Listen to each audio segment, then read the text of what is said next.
자, 여기 이제 안디옥이라는 지명이 나오고요. 바나바라는 인물이 나옵니다. 이제 스데반에 임했던 그 핍박, 이제 돌에 맞아 죽었죠. 그래서 예루살렘에 있는 많은 이제 성도들이 흩어졌는데 그냥 핍박받아 도망가고 흩어진 걸로 끝난 게 아니라 가는 곳곳마다 말씀을 선포했습니다. 말씀을 선포했어요. 그래서 뭐 베니게, 키프로스, 안디옥까지 우리가 이제 이런 신학 책이나 교회사에서 말할 때는 시리아 안디옥 그러는데 실제로 지금 안디옥은 터키입니다. 터키 땅입니다.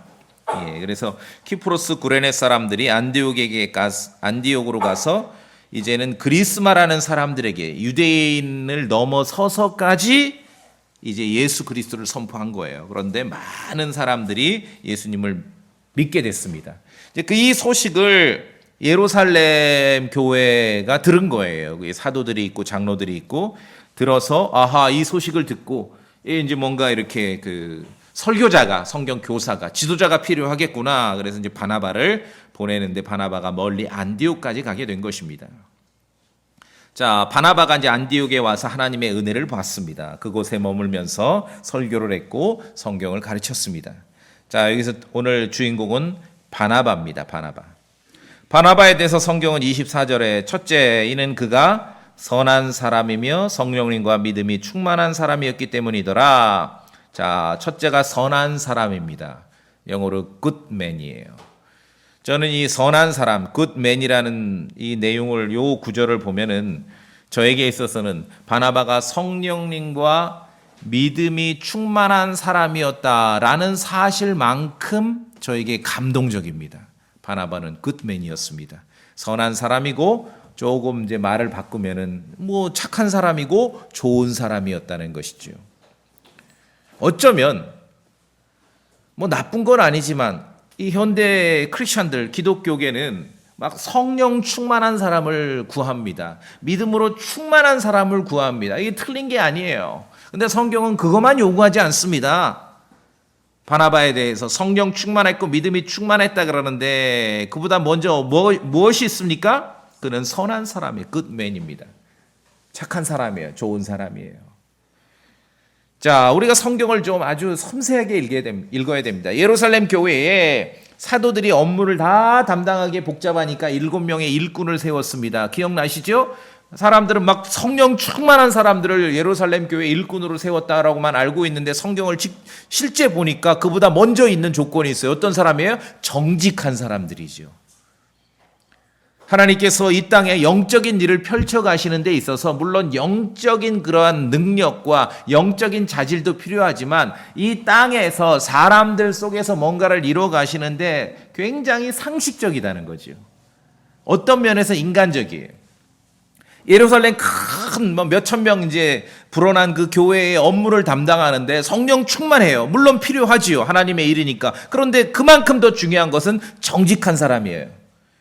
또 오늘 안디옥에 가서 바나바가 말씀을 전하고 성경을 가르치는데 그는 성령 충만한 사람이었습니다. 당연히 필요하지요. 믿음으로 충만해야 됩니다. 근데 현대 기독교는 요거만 강조해요.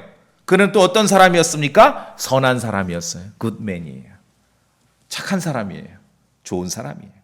바나바는 그의 이름, 바나바가 사도들이 붙여준 이름인데 그의 이름은 위로의 아들입니다. 바나바는 평생을 자신의 이름대로 살았습니다. 여러분 이름이 다 있지요. 뭐 집안에서 어른들이 이름 붙여줄 때 나쁘게 살라고 그 이름 붙여준 거 없잖아요. 그 이름대로 바나바는 위로의 아들, 이름대로 살았습니다. 다른 사람들을 위로하면서 사는 것이죠.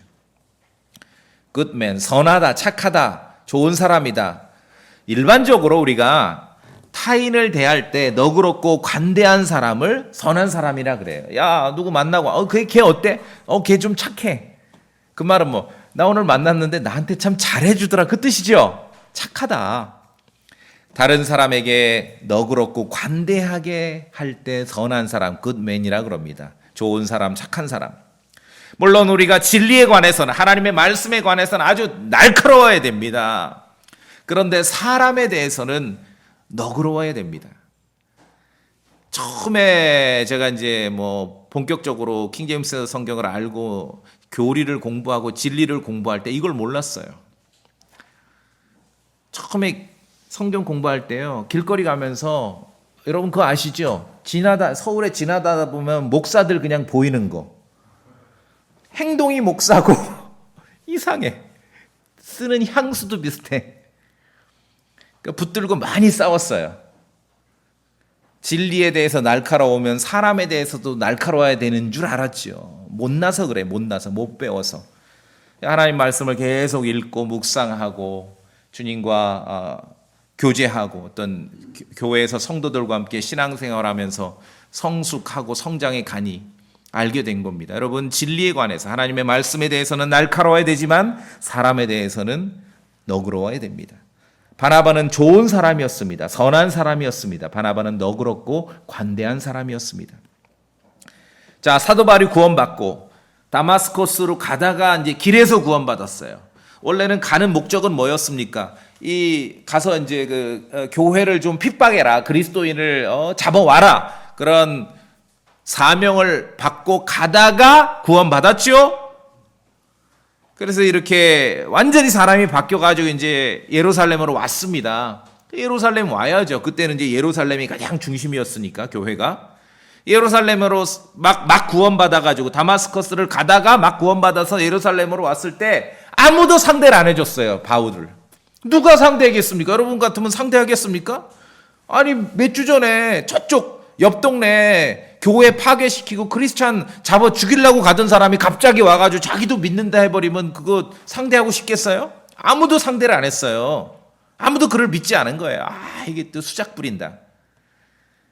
그럴 때, 왜냐하면은 사도 바울이 교회를 아주 파괴시키는 걸로 악명 높은 건 사실이지 않습니까? 그런 상황에서 예루살렘에 있는 교회 제자들이 아무도 바울을 상대 안 하고 거들떠보지도 않을 때, 바로 그때 사도 바울을 사도들에게 데리고 가서 소개하고 실상은 이러합니다 하면서 바울을 끌고 예루살렘 교회에 이렇게 데뷔시킨 사람이 누구냐 하면은 바나바였어요. 바나바. 위로의 아들이지요. 여기 앞에 보시면은 나와요. 2장 넘기시면 9장, 사도행전 9장에 26절 보세요. 사울이 예루살렘으로 가서 제자들과 합류하려 하였으나 그들이 다 그를 두려워하고 그가 제자된 것을 믿지 아니하여. 당연하지요. 여러분 같으면 그랬을 때 27절 바나바가 그를 취해 사도들에게 데려가서 어떻게 쭉 브리핑하는 거예요. 바나바는 이러한 사람이었습니다. 그래서 그를 선한 사람, 굿맨이라고 성경은 묘사하고 있는 것입니다. 바나바가 없었다면 바울은 예루살렘 교회에 데뷔하지 못했을 겁니다. 바나바는 참으로 굿맨이지요. 나중에 그래서 안디옥 교회에서 함께 사역을 하다가, 물론 좀 이따 이 본문에도 나오지만 안디옥 교회에 일꾼이 더 필요하니 또 바울을 가서 고향에 다소에 가서 찾아다가 안디옥 교회로 데려온 사람도 바나바였죠. 예. 나중에 둘이 바나바와 바울이 안디옥 교회에서 선교사로 파송을 받습니다. 이제 첫 번째 전도 여행을 끝내고 이제 좀 시간이 지나고 두 번째 전도 여행을 출발하기 전에 바나바는 마가 요한을 데려가려고 했어요. 그때 바울은 마가 요한 데려가는 것을 원치 않았어요. 왜냐하면 직전에 지난번 첫 번째 전도 여행 때 마가 요한을 동행을 했는데 도중에 도망가 버렸거든요. 이유는 모르겠어요. 성경이 이유는 안 가르쳐요. 근데 어쨌든 도중에 갔어요, 예루살렘으로. 그러니까 바울 입장에서는 아니 중간에 같이 지금 팀을 이루어가지고 바나바와 바울하고 또 마가 요한 이렇게 팀을 이뤄서 지금 선교지 복음 전하려고 가는데 중간에 마가 요한이 도망갔거든요. 근데 두 번째 전도 여행 갈 때 또 마가 요한을 데려가자 하니까 이게 바울은 용납이 안 된 거예요. 그래서 성경에 나오죠. 그 일로 바울과 바나바가 심하게 다퉜습니다. 싸웠어요. 그리고 갈라섰습니다. 아예 갈라서 버렸어요. 도저히. 아마 제가 볼 때는 갈라서는데 51%의 책임은 바울에게 있었던 것 같아요. 여러 가지 모습을 봤을 때. 용납이 안 되죠. 한 번 도망간 사람을 어떻게 우리가 믿고 또 데려가겠느냐. 갈라섰습니다. 따로 간 거예요, 이제. 그래서 바나바는 마가 요한을 데리고 갔고 바울은 그런 그 신라와 함께 갔죠. 자, 여기 보세요.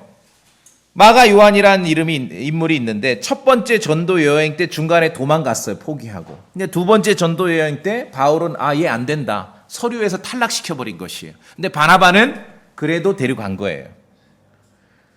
뭐 마가 요한이 옳았다 그렇다 그 얘기를 하는 게 아니라 바나바라는 인물을 볼 때 늘 사람에 대해서 너그럽고 관대하지요. 예, 그는 마가 요한을 데리고 갔습니다.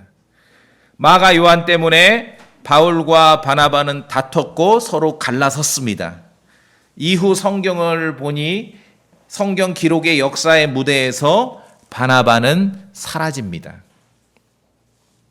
그런데 그 순간에 바울에게 있어서는 마가 요한은 버리는 카드였거든요. 그런데 나중에 보니 사도 바울이 말년에 죽기 전에 쓴 서신 디모데 후서를 보니 사도 바울의 사역에 유익한 사람으로 마가 요한을 성경은 기록합니다. 바나바가 그 사람을 그렇게 키워낸 거예요. 디모데후서 4장 봅시다. 디모데후서 4장.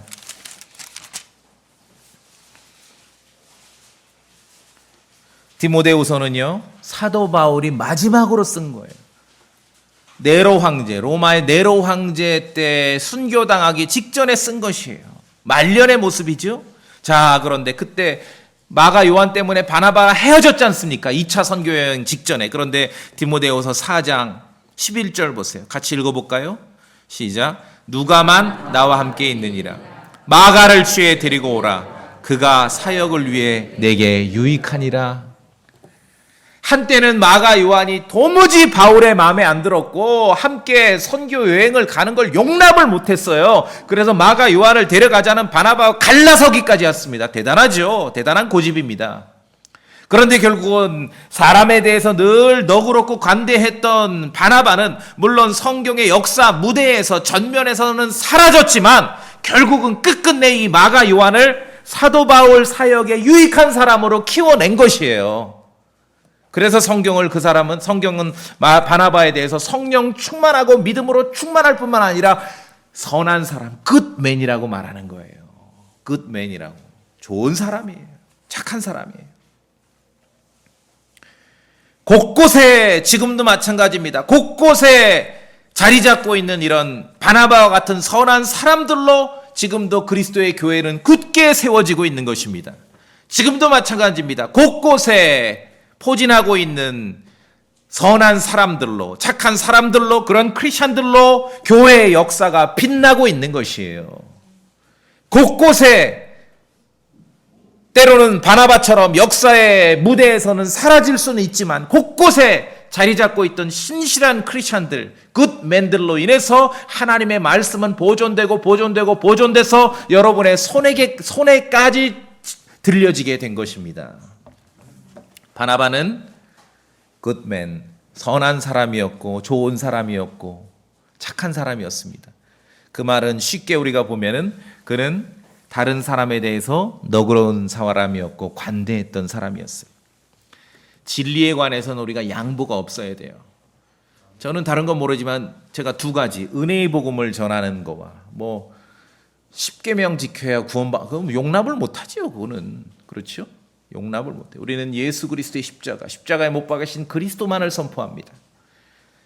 그리고 우리 교회의 특수 상황, 킹제임스 성경입니다. 킹제임스 성경. 때로는 어떤 분들이 이제 이렇게 아직 시간이 얼마 안 돼서 참여는 하고 이제 소망침례교회에 앉아 있을 수는 있는데 킹제임스 성경을 안 믿을 수도 있지요. 저와 같은 수준으로. 그건 마음속에 있는 것이고 생각 속에 있는 것인데 어찌 일일이 따지겠습니까? 그러나 적어도 제가 소망침례교회를 우리가 함께하고 이러이러한 목적으로 우리가 교회를 이루고 제가 여기서 목회자로서 설교하는 이상 뭐 안 믿을 수는 있습니다. 믿고 안 믿고는 각자의 자유이기 때문에. 그런데 소망침례교회 이름으로는 킹제임스 성경을 부정하는 그러한 막 강의를 한다든지, 그렇죠? 설교를 한다든지, 그거는 우리가 용납할 수는 없지 않습니까? 그 외에 나머지는 그러려고 해요. 바나바처럼 사람에 대해서 너그럽고 관대하려고 합니다. 근데 형제님 안 그런 것 같은데 미안해요. 사과할게요. 아직 안 돼서 그래 제가. 근데 그러려고 합니다. 그게 성경이 나에게 가르쳐주는 말씀이 그래야 되는구나. 우리도 바나바처럼 성령 충만하기도 하고 믿음으로 충만하기도 하고 이것만 하면 큰일 나요. 그러면은 다 영적 깡패들만 나옵니다. 정말 필요한 거 굿맨이 되셔야 돼요. 선한 사람이 되셔야 돼요. 좋은 사람이 되셔야 돼요.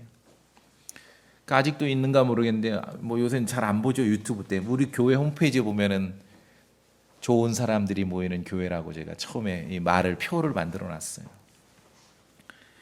저는 우리 교회가 함께하는 성도님들 숫자만큼 바나바처럼 굿맨이 있는 것으로 감사합니다. 정말 전 그렇습니다. 확신이 있습니다.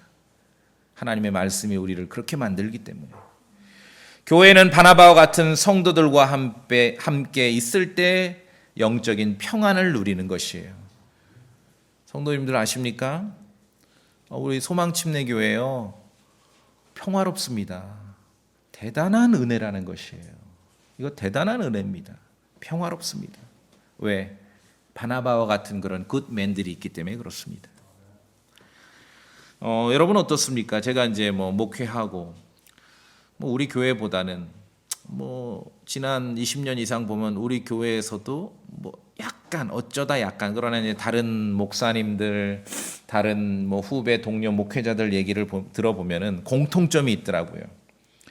저와 같은 말로 이렇게 정리는 안 될지 모르지만 공통점이 있습니다. 크리스찬이면서 타인에 대해서 모질거나 굉장히 못되게 구는 사람치고 좋은 크리스찬은 없습니다. 아무리 그 사람이 지식이 넘치고 성령 충만한 것 같고 믿음이 충만한 것 같아도 다른 사람에 대해서 모질거나 못되게 구는 사람치고 좋은 사람 없어요. 좋은 크리스찬 없습니다.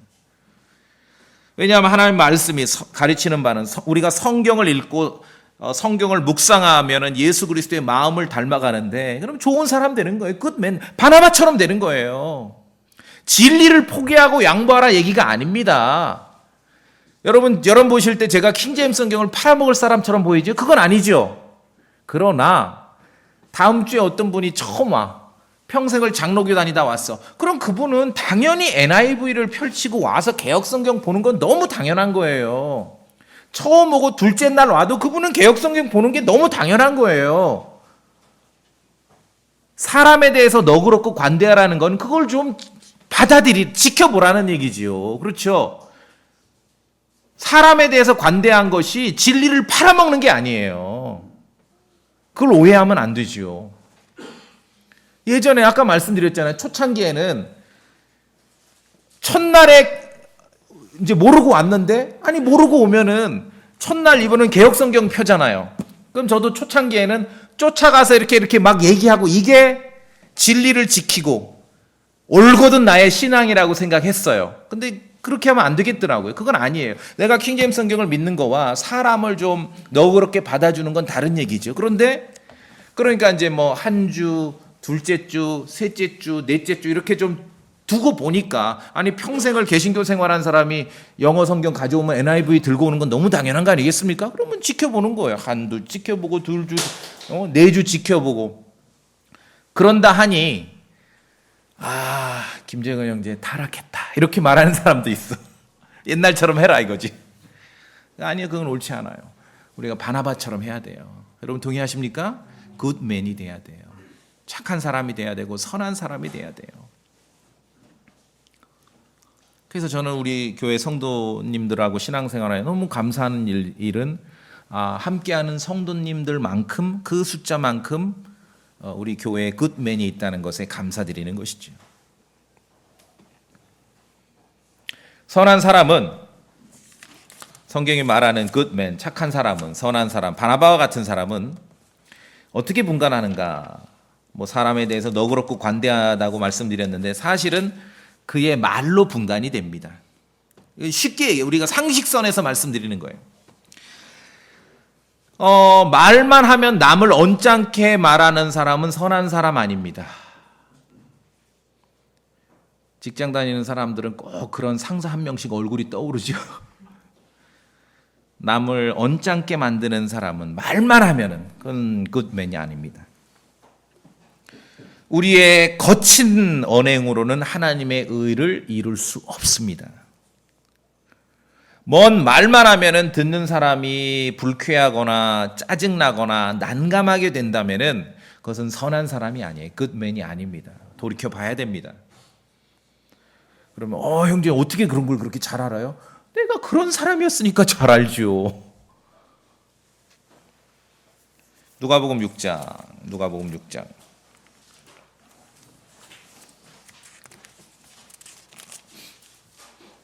6장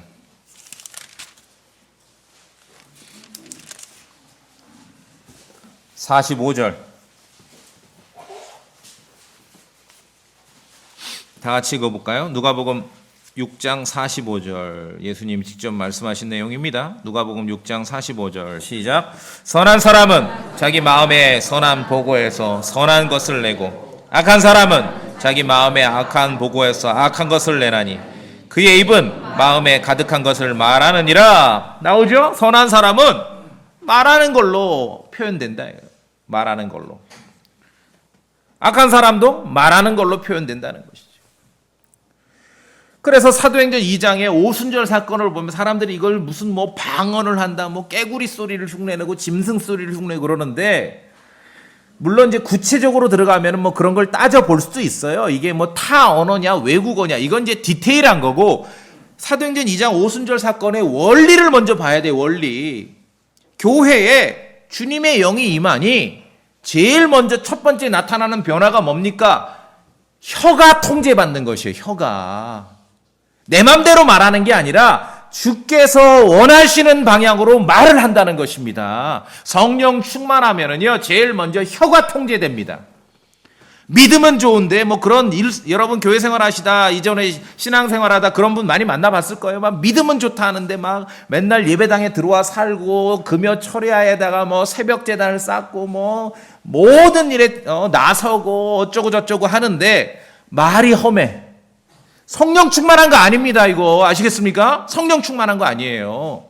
오순절 사건은 무엇입니까? 방언을 하고 깨구리 소리를 하고 천사 말을 하고 타언어 외국어를 말하고 그거는 이제 디테일한 거고, 가장 원리는 무엇이에요? 성령으로 충만하니 말이 통제된다는 거예요. 말이 입이 통제되는 거예요. 성령 충만하면은 말부터 바뀌는 거예요. 말부터. 그걸 어서 본 거는 있어가지고 또 책 보고 배운 사람들은 흉내내. 오, 형제님. 그런 거 아니에요. 아시겠습니까? 진심으로 마음에서 우러나와 말부터 바뀌는 것이에요. 그래서 굿맨, 좋은 사람은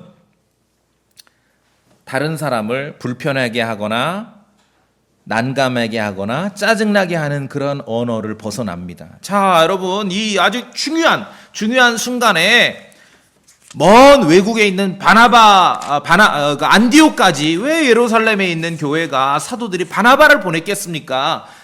자, 후보자를 물색했을 거 아니겠습니까? 그 중에 바나바를 낙점한 거예요. 왜? 굿맨이기 때문에. 다 성령 충만해. 그 중에서 근데 바나바는 굿맨이에요. 굿맨. 좋은 사람이에요. 선한 사람이에요.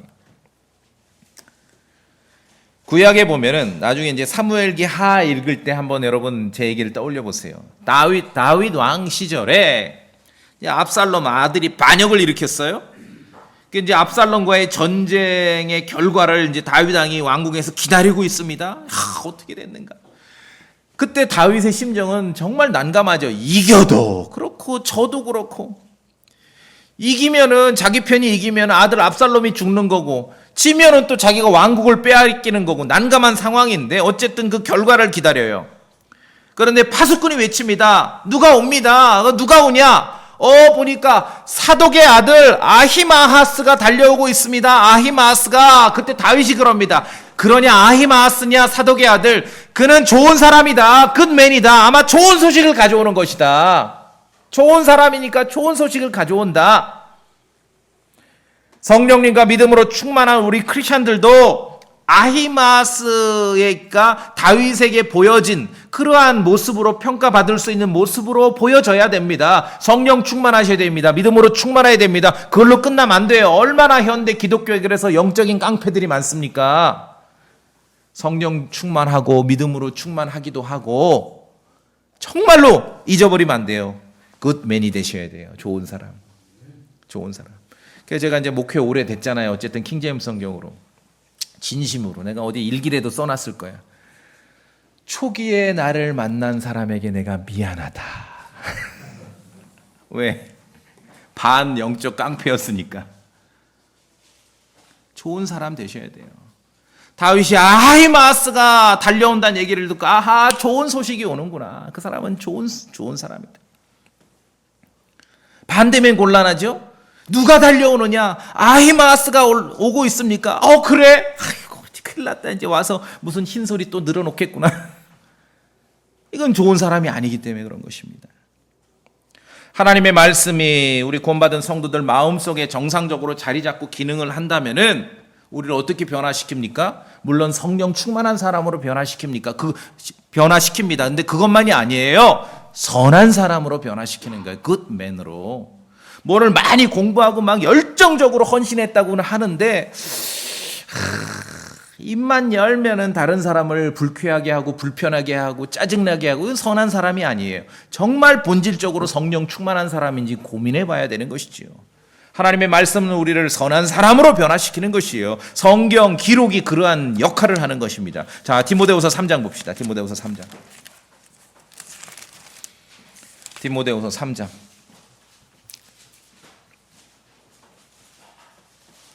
디모데후서 3장. 제가 16절 읽으면 17절 우리 성도님들이 읽어주세요. 디모데후서 3장. 16절은 유명한데 그 목적이 사실 17절이거든요.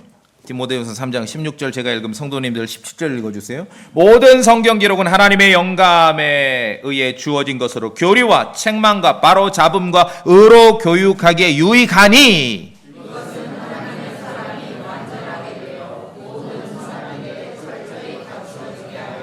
아멘. 킹제임스 성경이 여러분 손에 왜 주어졌습니까? 결론은 하나님의 사람으로 완전하게 되고 모든 선한 일에 철저히 갖춰지게 하려 함입니다. 선한 일에 좋은 일이에요. 좋은 일을 하는데 좋은 사람이라야 하죠. 그렇죠? 제가 이제 아까 말한 막 나가니까 막 함부로 얘기하면 안 돼. 그 C국 우리 저 강 건너 있는 윗동네 있는 목회자들하고 많이 친합니다. 그리고 본인들도 얘기해요. 저 이전에 많은 한국 목사들 교회랑 다 연줄이 있었어요. 그런데 이렇게 10년, 15년, 2년이 이어지는 케이스는 거의 없었어요. 서로 배워가는 거죠. 그러면 저에게 비결이 뭡니까? 좋은 사람이 되는 거예요. 좋은 사람. 성령 충만도 해야 되지만 서로 만날 때 좋은 사람이 되어야 되거든요. 친구가 되어야 되고 좋은 사람. 그러려면 이제 커피값이 많이 들지요. 좋은 사람이 되려면. 오래 지속되는 거예요. 오래, 참으로 오래. 그러니까 계속 또 좋은 사람. 아까 얘기한 제목만 성으로만 얘기해요. 홍 형제님이 나에게 소개할 때는 이미 홍 형제님이 면접에서 50% 점수 주었기 때문에 저에게 소개하는 거예요. 알거든요. 그동안 저를 어떻게 해야 되는지를. 그분이 추천할 때 저는 의심하지 않고 극진히 대접할 수 있는 거예요. 이미 충분히 이분이 면접에서 통과시켰을 거라는 확신이 있기 때문에. 좋은 사람이 만나야 돼요. 진리를 말한다면서 만약에 선한 사람, 굿맨이 아니라면은 심각하게 해봐야 됩니다. 제가 말씀을 묵상하고 다른 선배, 동료, 목회자들 얘기를 듣고 제 경험도 그렇습니다. 아까 말씀드린 대로 사람에 대해서 너그럽지 않고 거칠게 말하고 함부로 말하는 사람 치고 좋은 크리스천 본 적이 없습니다. 성령 충만하면은 말부터 바뀝니다. 사람에 대해서 너그러운 태도, 관대한 태도로 바뀌는 것이에요. 진리는 우리가 날카로워야 됩니다. 은혜의 복음에 대해서는 아주 굳건하게 서야 됩니다. 킹제임스 성경에 대한 믿음은 변함이 없어야 됩니다. 그러나 사람에 대해서는 너그러워야 되고 사람에 대해서는 관대해야 되고 리버럴해야 되는 것이에요.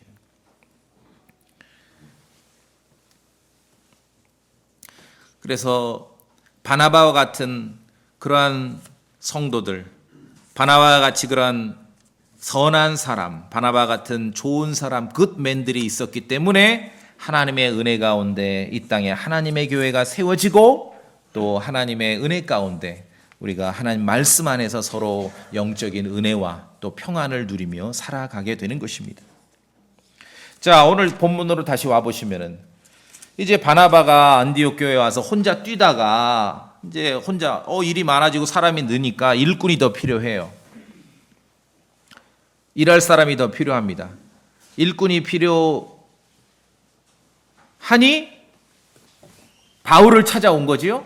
자기가 예루살렘 교회 데뷔시켰던 바울을 찾아왔습니다. 그 전에 말씀드린 대로 안디옥 지역에 일꾼이 필요하다는 얘기를 예루살렘 교회가 들었을 때 무엇보다 먼저 바나바를 보냈다는 것이에요. 선한 사람이고 성령 충만하고 믿음으로 충만한 사람이었기 때문에 거기 보낸 거예요. 뭔가 기초를 놓고 잘 교회를 세우고 성도들을 에디파이해서 뭔가 이렇게 든든히 세워가야 될 순간에 막 거친 사람이 가면은 아무것도 되질 않겠지요? 예, 그런 사람이 온 것입니다.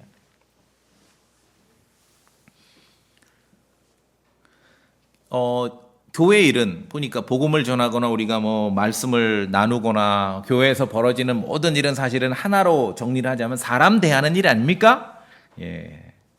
사람 대하는. 그래서 일단은 사람에 대해서는 기본으로 너그럽고 관대할 줄 아셔야 됩니다. 바나바 같은 마음으로. 그렇죠? 이거를 이제 막 많은 사람들이 진리에 대한 그런 입장하고 분별을 못하면 안 되죠.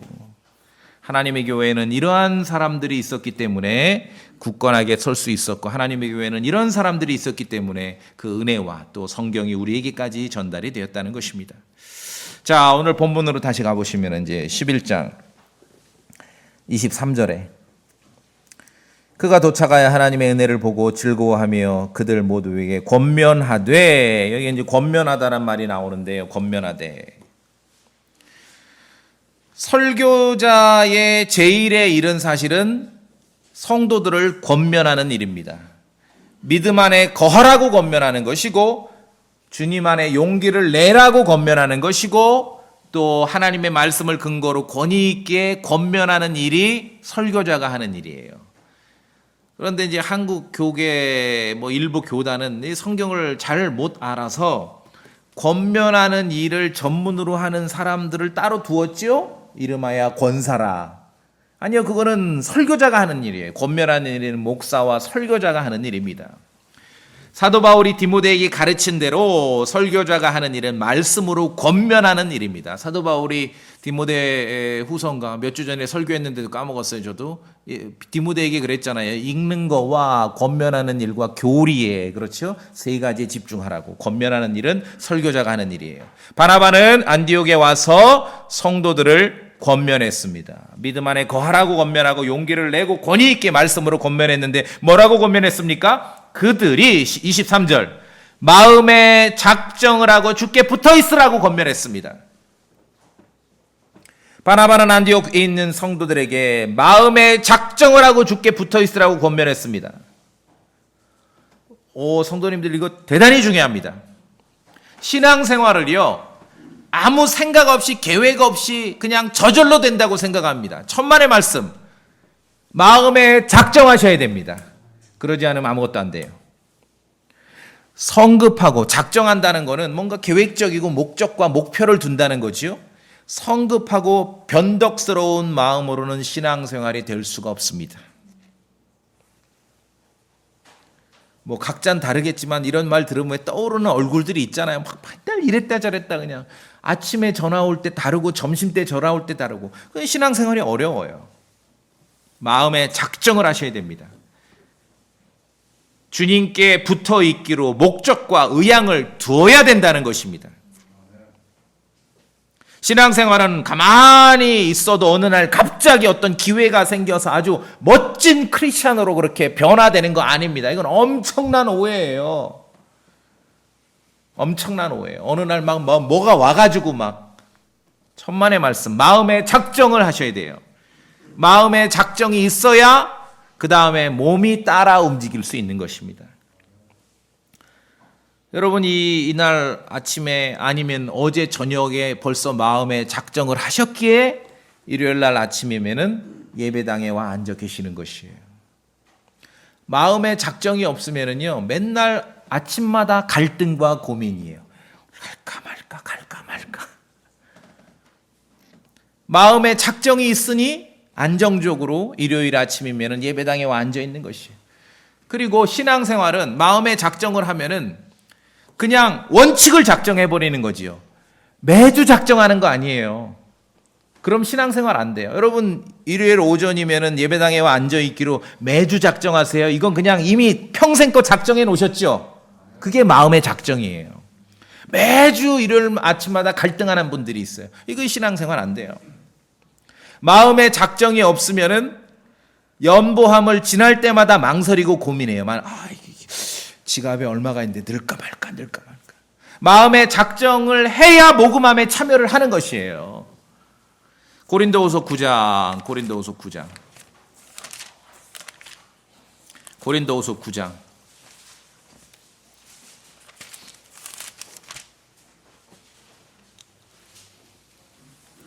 7절 같이 읽어볼까요? 7절. 고린도후서 9장 7절. 시작. 저마다 자기 마음속에 정한 대로 낼 것이요 마지못해 하거나 억지로 하지 말지니 하나님은 즐거이 내는 자를 사랑하시느니라. 마음에 정한 대로 자기 마음에 작정해서 내라는 거예요. 이걸 오해해서 작정헌금을 만들었구나. 이제 알았네 저도.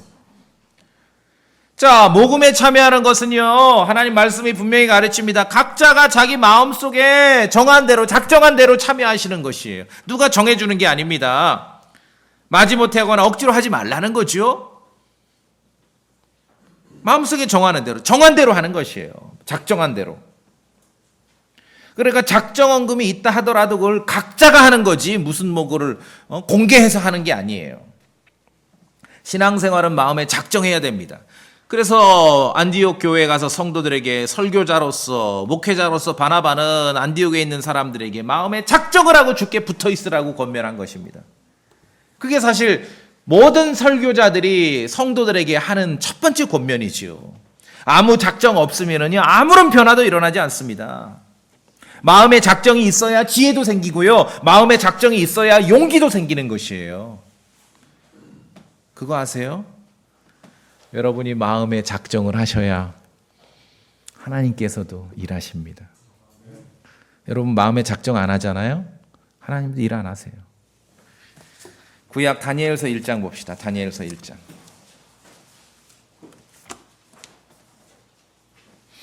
다니엘서 1장.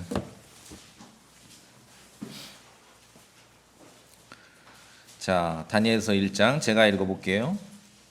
8절.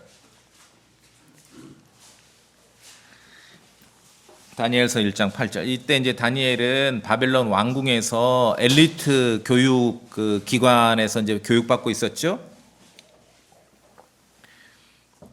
왜냐하면 이제 국립학교에 들어가면 모든 게 다 제공되잖아요. 그러니까 먹는 것도 다 자기가 선택 못하고 이제 주는 대로 먹어야 돼. 근데 여기가 바빌론 왕궁이라는 그러한 특수한 상황인데 다니엘서 1장 8절. 그러나 그런 와중에 다니엘은 왕의 배정 음식이나 왕이 마시는 포도주로 자기를 더럽히지 않겠다고. 이게 무슨 말이에요? 바빌론 국립학교에 입학을 했기 때문에 다 국가에서 주는 대로 먹고 마셔야 되는데 다니엘은 지금 유대인이고 하나님의 율법을 믿고 지키는 사람이니까 적어도 이 음식에 대해서만큼은 자기가 좀 절개를 지키겠다. 그렇게 이제 생각을 한 거죠. 그래서 자기를 더럽히지 않겠다고. 그다음에 마음속에 어떻게 했습니까? 작정을 하였으며. 그럼 그래. 아이고 뭐 목사님 마음의 작정만 하면 됩니까? 마음의 진실로 작정을 하면 그 다음에 행동이 나옵니다. 지혜가 생기고 용기가 나옵니다. 마음속에 작정하였으면 아무리 내가 바빌론 국립학교에 입학을 했어도 이 학교 급식은 안 먹겠다 그 얘기예요. 그랬더니 마음속에 작정하였으므로 자기를 더럽히지 않으려고 내시들의 통치자에게 요청하였는데 무슨 말이에요? 바빌론 국립학교에 입학했는데 이 기숙사 급식은 안 먹겠다. 근데 이게 뭐 하루 이틀 안 먹는 게 아니라 계속 안 먹어야 되니까 담당 선생님한테 가서 상담 들어간 거예요. 나 이거 안 하겠습니다. 나는 따로 이렇게 내가 따로 조달해서 먹겠습니다. 그 얘기예요. 내시들의 통치자에게 요청하였는데 자 마음에 작정을 했더니 다니엘이 그 다음에 구체적으로 그 작정을 실행할 수 있는 용기와 지혜가 나온 거예요. 어떻게 해야 됐는가? 내가 이 담당 교수님부터 상담 들어가야 되겠다. 그랬더니 9절. 자, 9절 다 같이 읽습니다. 9절. 시작. 이때 하나님께서 이미 다니엘이 내시들의 통치자에게 호의와 친절한 사랑을 받게 하셨으므로 무슨 말입니까? 물론 그 이전에도 하나님은 일하고 계셨고 하나님께서는 다 알고 계시고 지켜보고 계셨지만 다니엘이 마음에 작정을 하고 움직였을 때 하나님께서 이 모든 상황에서 사실은 구체적으로 이미 개입하고 있으셨음을 그 다음에 알려주시는 것이에요. 여러분 이해하시겠습니까? 신앙생활에서 여러분이 마음에 작정을 하셔야 돼요. 작정하지 않고 신앙생활 안 됩니다. 모든 것이. 그런데 놀라운 것은 우리가 주님 안에서 마음에 작정을 하잖아요. 그러면은 주님께서 움직이심이 확인이 되는 것이에요. 가만히 있으면서 하나님 어쩌고 저쩌고 왜요? 마음의 작정부터 해야 돼요. 다니엘이 마음에 작정을 하고 그 작정한 대로 행동하기로 용기를 내고 지혜를 발휘했더니 그 다음에 하나님께서 이미 어떻게 일하고 계셨음을 우리에게 보여주고 있다는 것입니다. 이게 중요합니다. 이게 중요하죠. 믿음 생활에 있어서 아무 생각과 작정이 없으면 아무 일도 벌어지지 않습니다. 말씀과 함께 하기로 마음에 작정하셔야 됩니다. 바나바가 권면했듯이 주님께 붙어 있기로 마음에 작정하셔야 됩니다. 다니엘이 작정했듯이 내가 바벨론 국립학교에 급식을 안 먹겠다라고 작정해야 됩니다. 그러면 마음에 작정이 있으면 구체적으로 지혜가 생기고 용기가 생기고 하나님께서 내가 작정한 대로 살아갈 수 있도록 도우시는 그 하나님의 일하심이 드러나게 되는 것입니다.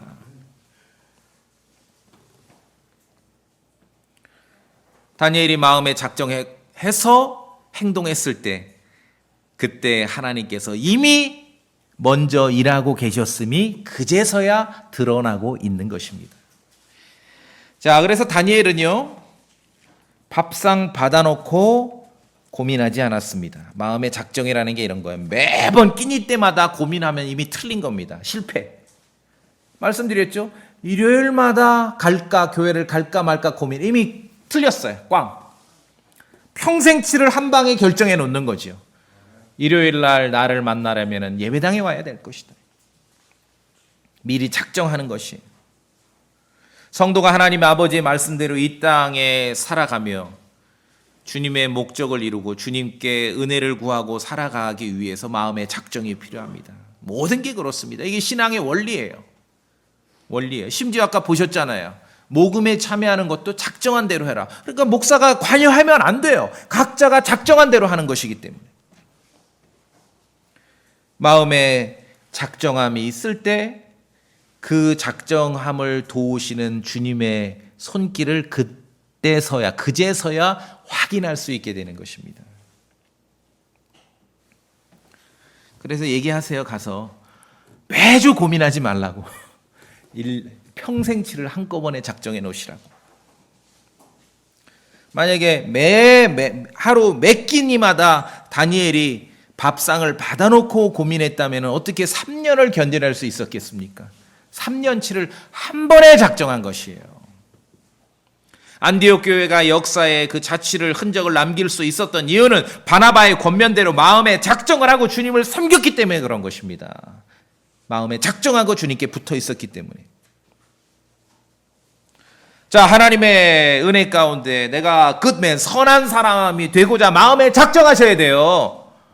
작정하셔야 돼요. 난 이대로 난 돼. 나 하던 대로 할 거야. 참견하지 마. 그러면 안 돼요. 주님의 말씀대로 내가 성령 충만하고 믿음으로 충만하면서도 바나바처럼 선한 사람이 되어야 되겠다. 마음에 작정하셔야 돼요. 그럼 어떻게 용기가 나고 지혜가 나옵니까?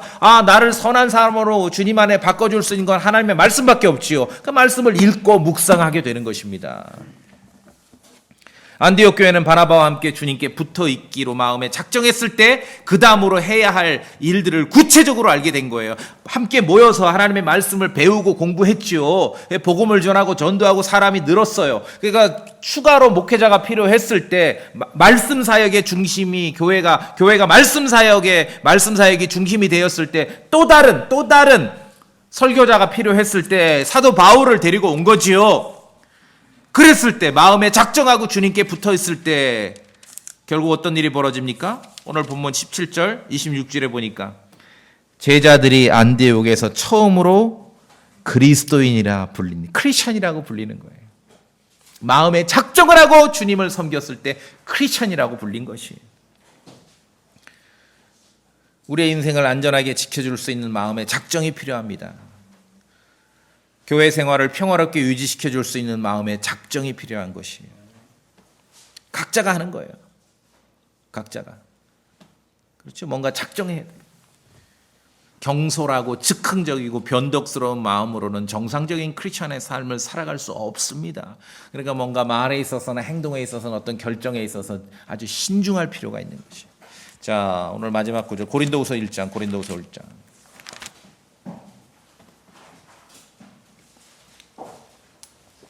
고린도후서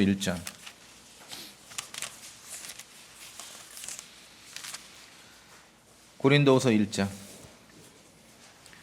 제가 이제 강단에 서고 목회자가 되기로 하면서 제가 마음에 작정한 바가 있습니다.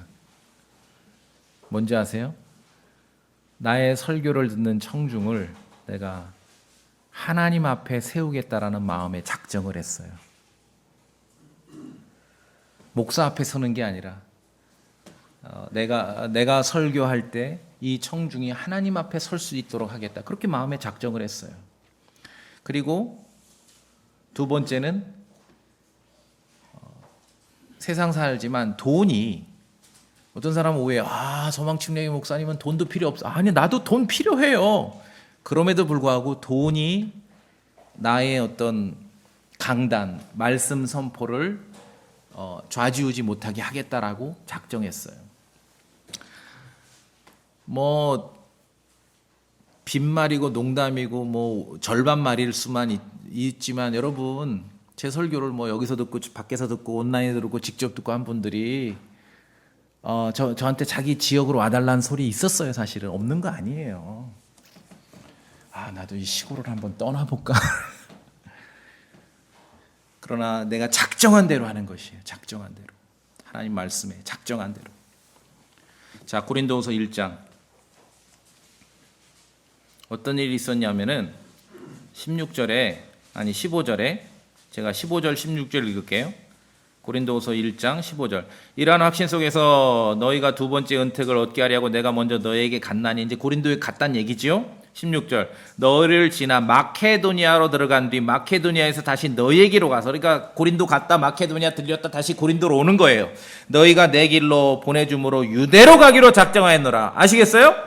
고린도로 갔다 마케도니아로 넘어갔다 다시 고린도로 왔는데 고린도의 후원을 받아 다시 이제 유대 예루살렘으로 오겠다, 이 얘기예요. 여정이 중요하지요. 17절 읽읍시다. 같이 17절. 그러므로 시작. 그러므로 이렇게 작정하였을 때 내가 경솔히 하였겠느냐? 혹은 내가 계획하는 것들을 육신에 따라 계획하여 예예 하고는 아니요 하는 일이 내게 있겠느냐? 이해하시겠습니까? 경솔하지 않았다는 것이에요. 마음에 작정했다는 거예요. 신중해야죠.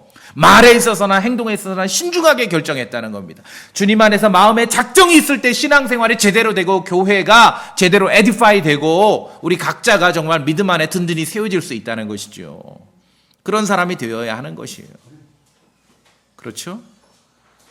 바나바 같은 선한 사람이 되기로 여러분 마음에 작정하세요. 바나바가 안디옥 교회를 권면했듯이 주님 안에 붙어 있기로 마음에 작정하셔야 됩니다. 그래야 일이 이루어지는 겁니다. 여러분 동의하십니까? 예, 다 같이 기도합시다.